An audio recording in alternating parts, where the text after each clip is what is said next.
Bonjour. Imaginez un instant un professionnel, un médecin surqualifié. Oui. Dentisterie, esthétique, aéronautique, il parle 7 langues, il a 7 masters, venu de Syrie en 85, En parcours impressionnant. et des décennies plus tard, il se retrouve à écrire un communicado publico, une lettre ouverte quoi, daté de juillet 2025, depuis Algeciras en Espagne. C'est le document du docteur Mourad Aga qu'on explore aujourd'hui. Et c'est vrai que c'est un texte assez fort, un mélange de colère et presque de désespoir. Il y dénonce quoi exactement? Des lenteurs administratives ou c'est plus profond? Selon lui, c'est bien plus profond. Il parle d'une administration qui ferme activement les portes et il utilise des mots forts, corruption systémique, qui l'empêche de travailler, d'avancer. Ce sentiment d'être bloqué, c'est vraiment ça le cœur du problème pour lui. Tout à fait. Il parle d'une asphyxie. Une asphyxie par la bureaucratie et donc par ce qu'il appelle la corruption. Et il fait une comparaison assez audacieuse, non? Avec d'autres pays? Oui, il compare avec la Syrie ou ce qu'il appelle des républiques bananières. Mais il ajoute une nuance pour l'Espagne, parce que c'est dans l'UE, la corruption serait, selon ses termes, plus élégante. Plus élégante, c'est-à-dire plus cachée? Voilà, plus dissimulée, peut-être moins frontale, mais tout aussi réelle d'après lui. Et il ne parle pas que de son cas. Ah non. Il élargit. Oui, aux travailleurs indépendants, les autónomos en Espagne, il dit qu'ils sont écrasés, qu'ils financent un système qui leur nuit. Et il a des exemples personnels pour appuyer ça? Des choses concrètes qui lui seraient arrivées? Ah oui, il affirme avoir perdu 3 cliniques avant, à El Hierro et à Ceuta. 3 cliniques, carrément. Oui, et il dit que c'était des représailles, parce qu'il avait dénoncé des faits de corruption.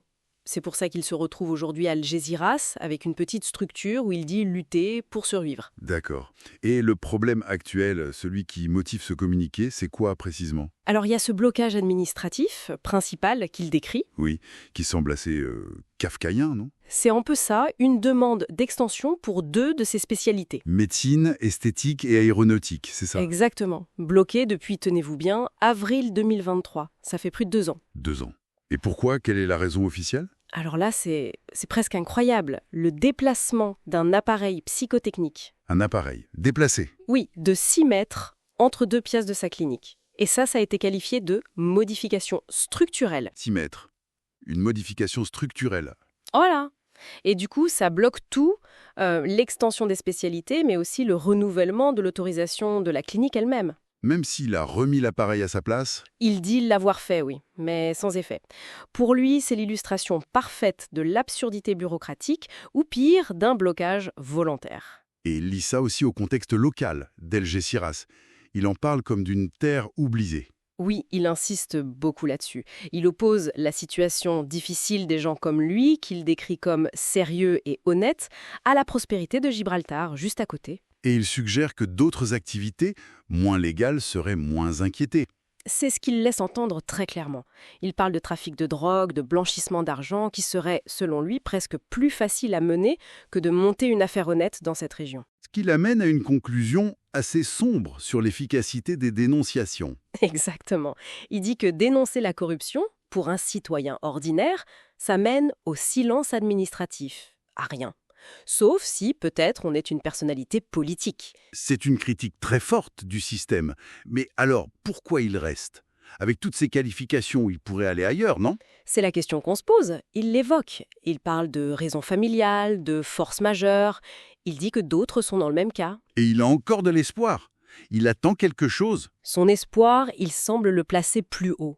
Il en appelle au parquet anticorruption national et même à la famille royale, pour lutter contre ce qu'il appelle une méga corruption qui menacerait le pays. Et ce communiqué, c'est un peu une bouteille à la mer, alors. Oui, mais une bouteille qu'il veut voyager loin.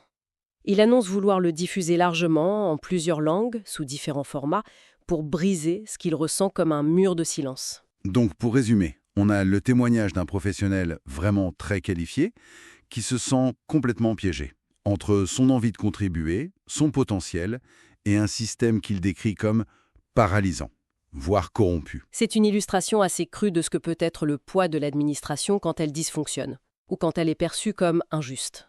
Ça pose question. Oui, ça soulève une question plus large au fond. Comment un système, n'importe lequel, peut-il trouver le juste équilibre entre le contrôle nécessaire, la régulation qui est indispensable, Oui, pour éviter les abus. et d'un autre côté, la nécessité de ne pas étouffer l'initiative, l'envie d'entreprendre, le dynamisme professionnel légitime. Où est la limite entre la complexité administrative, qui est parfois inévitable, et un engrenage qui décourage, comme le décrit ce docteur?